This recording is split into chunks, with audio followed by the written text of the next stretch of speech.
everybody, it's Micah from BMW of Reading. Today we're going to talk about how you can automatically have your steering wheel heat or your heated seat come on automatically below a certain temperature outside. So you can set this up by pressing menu AC.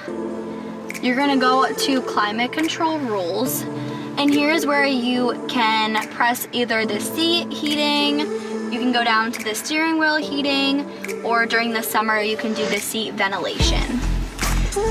You're gonna click individual conditions under whatever category you would like, and then you click below whatever temperature you wanna have the heat come on at.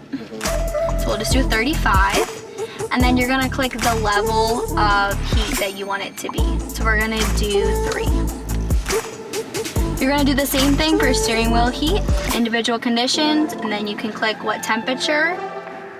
Once again, 35, and then same thing for this seat ventilation.